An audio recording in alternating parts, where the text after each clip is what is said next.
Hello, hello, dear friends. I'm Mo Sena for the English Sabbath School podcast. Lesson 6. Can you believe it?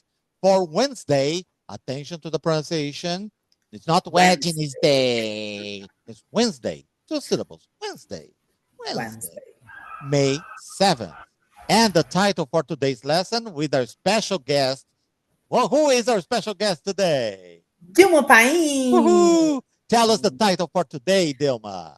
Jesus at the temple. Jesus at the temple. Oh, Jesus, sweet name of Jesus. Let us Beautiful pray. name. Let's Beautiful name. Oh, dear Heavenly Father, thank you for Jesus. Thank you for our salvation, the Lord who cures us, who heals us, who saves us. Thank you for the study of your word, understanding a little bit about the prophecies and the revelation of your love and sacrifice for us. Guide us now with your spirit. May we abandon our preconceived ideas, our biases, and really be open to learn your lessons, your teachings for us. In Amen. Jesus' name, amen. Amen. And the lesson begins with an interesting paragraph. Can you read for us, please, Dilma? Yes, I can. There is tension throughout the entire story of salvation. God wishes to restore the communion that we once enjoyed with Him and longs to draw close to us. But bringing sinners into His presence will destroy them. For you are not a God who takes pleasure in weakness, David writes, nor shall evil dwell with you. Psalm 5:4. At the same time, David also writes, but as for me, I will come into your house in the multitude of your mercy. In fear of you, I will worship toward your holy temple. Psalm 5:7, New King James Version. Wow, amazing, amazing introduction. This Yeah. tension through the entire, what God Mm, wishes to restore, and we wish to go away from Him, right? yeah. Uh, so we are invited to do what, Dilma? Open your Bible, dear friends. Open our Bibles, open our Bibles. In Portuguese, we say Ageu, but in English, we Mhm. say Haggai or Haggai. Haggai. Haggai. Yeah. So here we have opened this to the Old Testament prophet, chapter 2, verses Mhm. 7 through 9. Move it, move it. And the second temple was being constructed. So the first temple built by Solomon had already been destroyed. The second Mhm. temple was being constructed. The prophet Haggai made now I don't know how to pronounce it in Hebrew. Then we have to look it up. But in Yeah. English, we say Haggai, or in Portuguese, Ageu, Mhm. made an astonishing promise. The new temple would be more glorious than the previous one. What was meant by that prophecy? Because the new temple was smaller, was less beautiful, was less rich, was inferior to the first temple in all aspects. How could it be more glorious than the previous one? Hmm. Let us go Mm. there. Haggai chapter 2, verses 7 through 9. What translation are you going to be using, Dilma? I'll be reading from New International Version. Okay, so I'm going to be opening to the New International Version as well. Go to verse 7, please. Can you start? Okay. I will shake all nations, and what is desired by all nations will come, and I will fill this house with glory, says the Lord Almighty.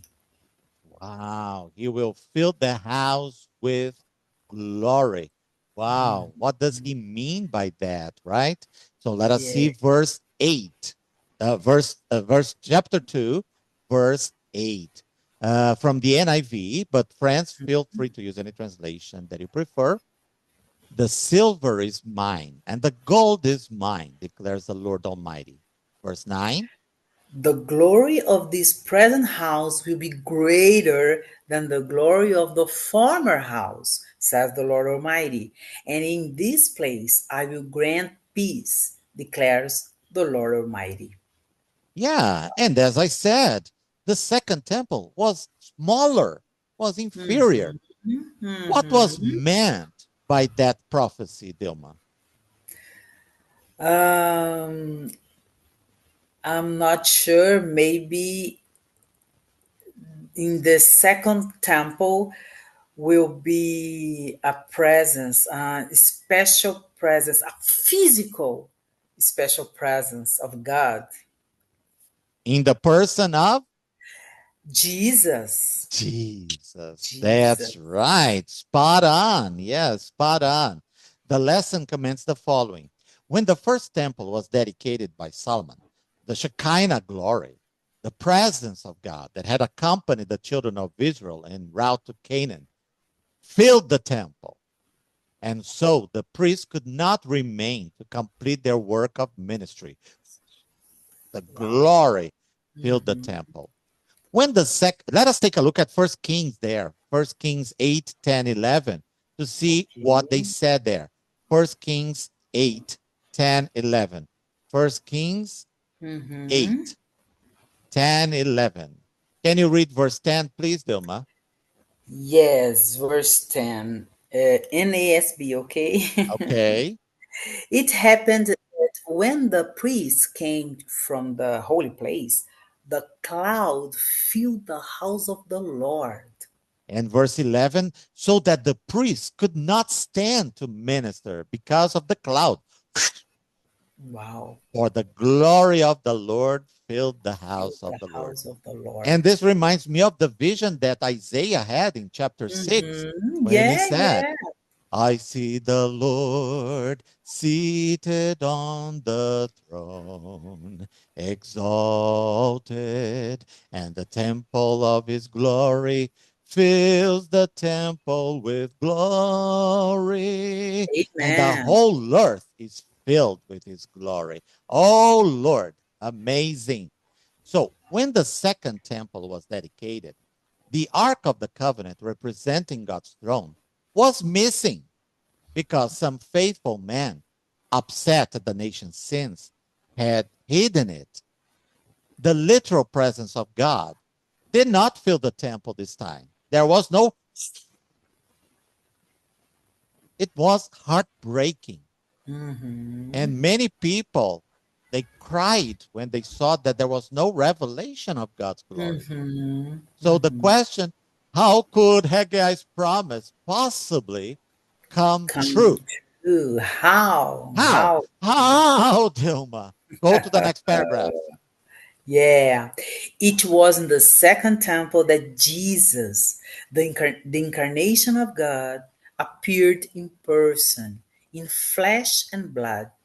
God Himself had stepped out from behind the veil to become one of us and to join us in this broken world.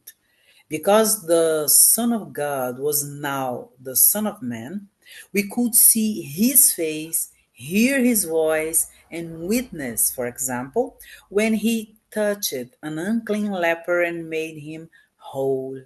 Matthew 8 3.